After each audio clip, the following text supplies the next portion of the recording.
পর্দাটা সরিয়ে ফেলতে হবে। পিতা, পিতা! কি কি কি হয়েছে মা? এক্ষুনি আমার ঘর থেকে সব আয়না বের করে দিন। কেন মা? কারণ কারণ আমার নিজের মুখ দেখতে ইচ্ছে করছে না। বেশ, তাই হবে। মন্ত্রী, মন্ত্রী! বীজপোতা গ্রামে থাকত নাপিত চতুরীলাল। চুলদাড়ি কেটে তার একার সংসার যা হোক করে চলত, কিন্তু একসময় ক্রমেই তার কাজ কমতে থাকলো। দূর দূর দূর, সকাল থেকে একটা খদ্দের নেই গো। লোকে কি চুল দাড়ি কাটতে ভুলে গেল নাকি? এই যে গণপতি দাদা, আসুন আসুন আসুন আসুন। এই চুল কাটবেন না দাড়ি? না হে, বাবরি চুল রাখবো ভাবছি। চলি। কি মুশকিল, এভাবে চললে তো পেট চালানোই দায় হয়ে যাবে। ধুর ধুর ধুর, ঘেন্না ধরে গেল জীবনে। এভাবে চলতে চলতে একদিন হতাশ হয়ে চতুরীলাল তার কুঁড়ে ঘর ছেড়ে বেরিয়ে পড়ে পথে। রোজগার করতে না পারলে এবার সব ছেড়ে দিয়ে সন্ন্যাস নিতে হবে। চুল দাড়ি নখ কাটবে গো। এই যে বাছা, আমার চুলটা একটু ছোট ছোট করে কেটে দাও তো। ওই তো একজন ডেকেছে। আসেন আসেন আসেন।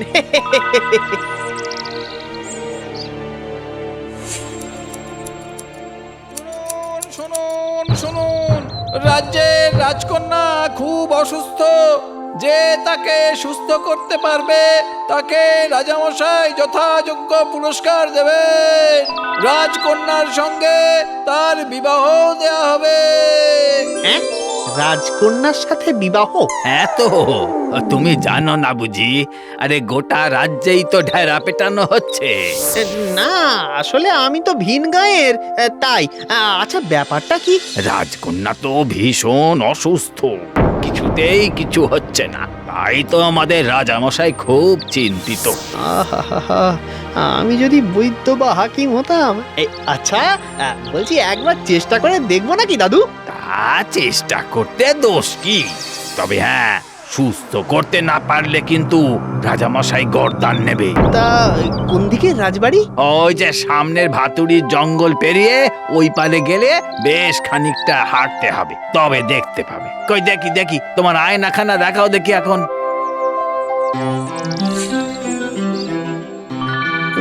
গর্দান নেবে? যদিও আমার এই তুচ্ছ প্রাণের মায়া করে লাভই বাকি, পেট ভরে তো খাবারও জোটে না। তার থেকে যদি রাজকুমারীকে সুস্থ করে তুলতে পারি, তাহলে সারা জীবন খাওয়া পড়ার অভাব হবে না। আর রাজকন্যাকেও পাওয়া যেতে পারে। হ্যাঁ, তাড়াতাড়ি যাই, তাড়াতাড়ি যাই।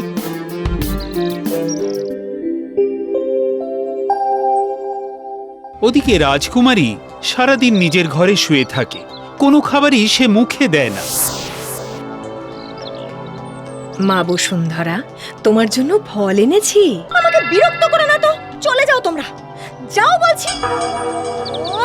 যাও তো এখন।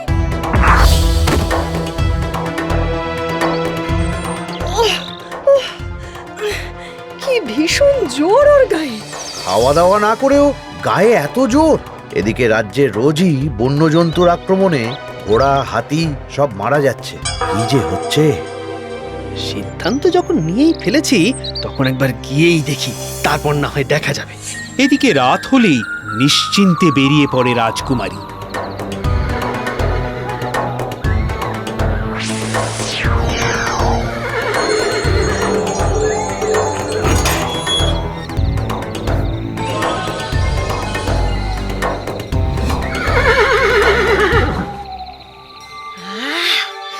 খাবো খাবো, কাঁচা চিবিয়ে খাবো, কেউ বুঝতেই পারবে না। মায়া মায়া।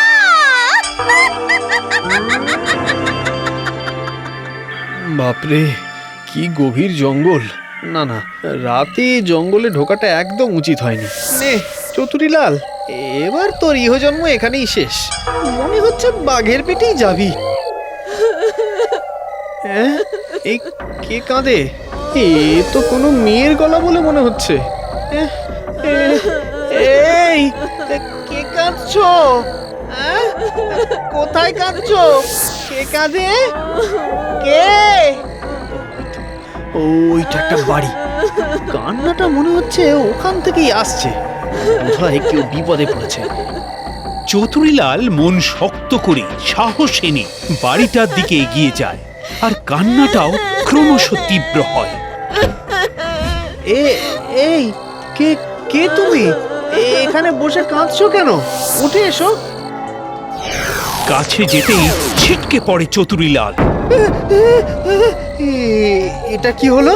হ্যাঁ, ও মায়ার বলয়, তুমিও ভেদ করে আমার কাছে আসতে পারবে না, আমিও তোমার কাছে যেতে পারবো না। মায়ার বলয়? হ্যাঁ, রাক্ষসী আমাকে এখানে বন্দি করে রেখে আমারই রূপ ধরে চলে গেছে। কোথায় গেছে? জানি না, এভাবেই হয়তো আমাকে মরতে হবে। না না, এ হতে পারে না। কিন্তু কিন্তু তুমি কে? আমি রাজকুমারী বসুন্ধরা। আমি এই জঙ্গলে একা ঘুরতে ঘুরতে এসেছিলাম, তখনই রাক্ষসী আমাকে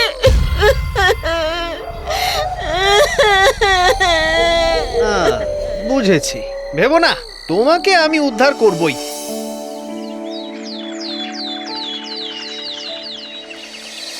এসব কি বলছো তুমি? হ্যাঁ মহারাজ, ও রাক্ষসী। কিন্তু এটা আমি বিশ্বাস করি কি করে? মহারাজ, আমি নাপিত। আমার আয়না নিয়ে আমি ঢুকবো ওই ঘরে। আপনারা লুকিয়ে আমার আয়নাকে লক্ষ্য করবেন, আর প্রমাণ হয়ে গেলে তাকে বন্দি করবেন।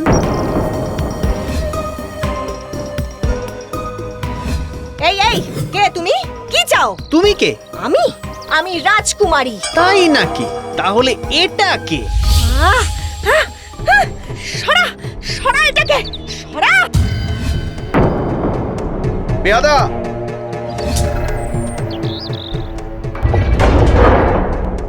মহারাজ, এবার রাজকন্যাকে উদ্ধার করতে হবে, চলুন। হ্যাঁ হ্যাঁ। রাজা চতুরীলাল ও আরো কিছু লোকলস্কর সঙ্গে নিয়ে বেরিয়ে পড়লেন।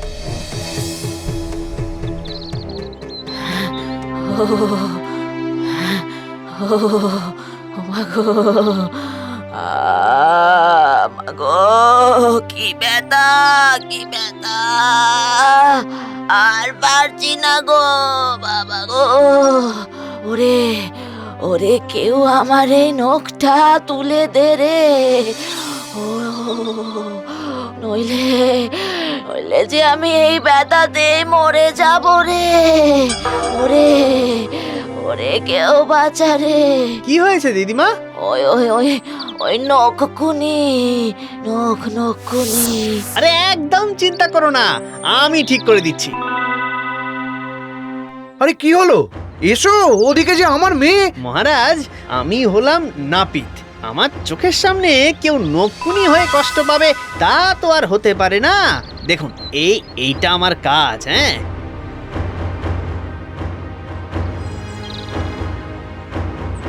কি ঠাকুমা, হ্যাঁ, এবার আরাম লাগছে? হ্যাঁ, নাতি, নাতি রে, ভাগ্যিস তুই ছিলি। নাতি, আমি আশীর্বাদ করলাম, এই নরুন তোর যে কোনো কাজে যা কিছু কাটতে তোর অস্ত্র হয়ে দাঁড়াবে, বুঝলি নাতি? বেশ, চলি।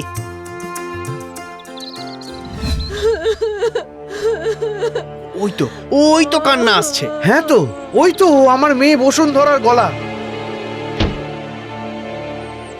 মা! বাবা, বাবা, আমি মুক্তি চাই বাবা, বাবা, বাবা।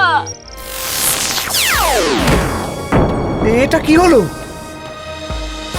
মহারাজ, রাক্ষসীর মায়ায় বাঁধা পড়ে আছে বসুন্ধরা। এভাবে তাকে উদ্ধার করা যাবে না। সিপাই, এসো তোমরা। যাও, রাজকুমারীকে উদ্ধার করো।